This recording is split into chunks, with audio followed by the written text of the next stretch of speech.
All right, I hope everybody's doing well today. I'm laughing because I was talking for about 10 minutes and I just figured out that the camera wasn't on. So I'm gonna start over. Great group presentations today. We got kicked off. I love the work. I love the creativity. I love the way that you're working really hard. Again, I'm gonna remind you, make references to, book, whether you're using motivational interviewing or some other technique. Make as many references to the person whose material you're using. I think it's important.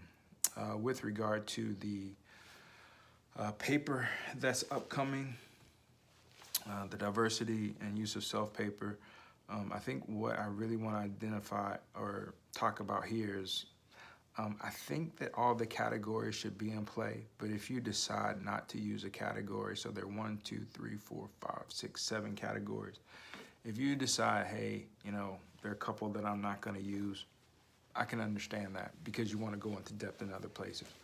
What I think is important is defining what you mean by your identity, defining what you mean by group memberships, defining family values. I think one sentence on that would be good. Secondly, what I think is some reference from the book. You might have taken your definition straight from the book, so you can kill 2 birds with 1 stone and make sure that you cite things.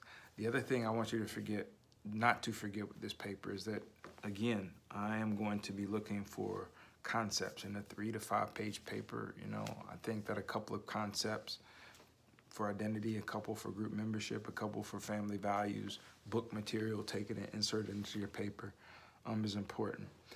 With the first 1, 2, 3 up into family values, identity, group memberships, and family values, you can probably define it for yourself or by the book or both.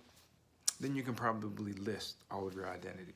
Black male professor, social worker, clinical social worker, all of those things. You can list them. But then I think you should probably take 1 or 2 maybe and go in depth and tell me a little bit about it. Maybe it's the 2 most important identities, 2 important group memberships, 2 important family values. Now, from my perspective, the value transmission is more of a mezzo piece, and you need to define how you're looking at this and what you want to tell me. Like, if I want to tell, I'm going to tell you probably with values transmission, what are the channels that I receive many of my values through. For me, it's my family, it's my church, it's my wife, it's my dad, it's my inner circle. And then I would go on to describe one of those in depth and why, and maybe a value that they share with me. Positionality, dominant American cultural values, influence, and power. I'm not sure how you interpret them, but it's important. All right, so my positionality, I might talk about what it is, but I might talk about what's influenced it from a macro perspective. Right, and I'm gonna keep my eye on some book terms to see what I can integrate, but I might talk about my positionality as an activist and advocate and how my macro level issues have influenced that positionality. Now, this is a diversity and use of self paper, so diversity is going to have to be up and down throughout your paper. I don't want to sort of lose that. And you can look at diversity in a lot of ways. You can look at it from a macro and how the lack of diversity has influenced you. You could look at how opportunities to diversify have influenced you in a perfect way. The only thing that I'm really asking you to do is, this is a use of self paper, so it's your paper, but you've got to define for me your parameters, your framework, and you can't try and do everything. You can list and then explain a couple well. Influence and power, I really talk about my lack of influence and power. I probably talk about, how I've interacted with a lot of influential and powerful people, and in that process, I probably lost my desire to be, to have influence and power. Those are probably a couple of things that I might discuss.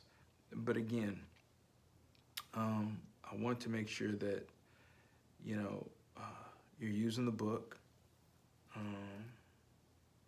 that you really present and provide me with some nuggets of understanding with regard to your identity. It also talks about how your identity influences your professional life. And I've heard a lot about, You know, I want to help people. I heard a lot about I changed my career, but, you know, give me something that you haven't shared with me before. Give me something that leaves me like, dang, for real though. Demonstrate ability to compare and contrast your identity with others.